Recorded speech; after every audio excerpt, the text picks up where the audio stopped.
Hello! I'm Elaine, and I'm a tour guide in the French Quarter. I do ghost tours. And I am not going to tell you the stories that I tell on my tour, because you gotta pay for those.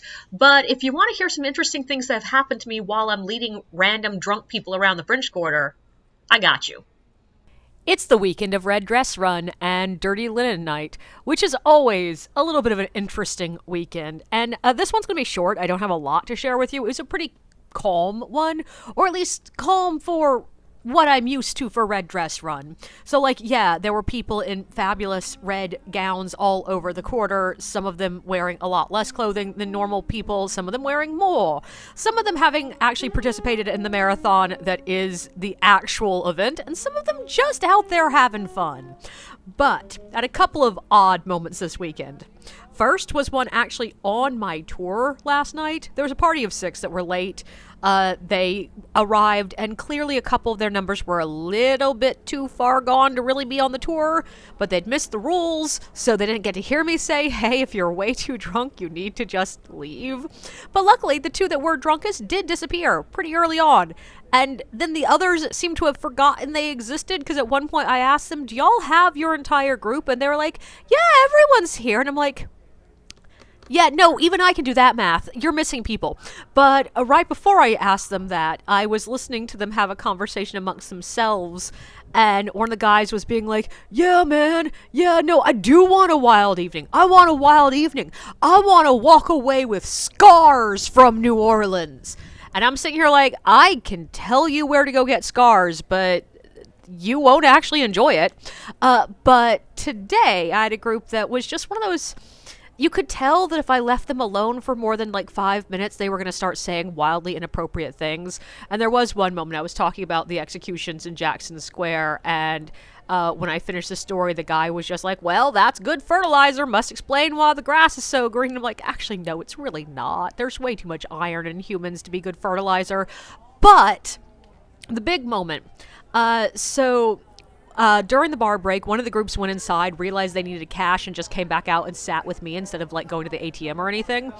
And we were just chatting, and because it was Red Dress Run, we were seeing a lot of bits of anatomy of usually men. I'll be blunt here. There were penises. There were only a couple of them, and like most of them were covered with something. It just was mesh something, but there were still clearly penises there. And one of the guests started with like, yeah, there's always something very interesting to see in New Orleans. There's all this lovely architecture and other stuff. And I was like, yeah, it's penises. I get it. I get what you're saying.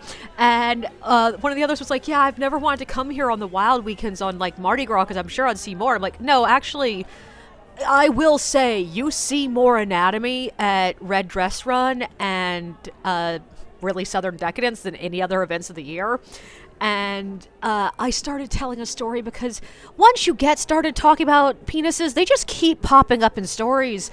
But I was telling them the story about the time that there was that guy who was helicoptering behind my group while I was trying to tell a story about a nun, and it was actually impressive. Because usually when you see bits of anatomy at these events, it's not that impressive.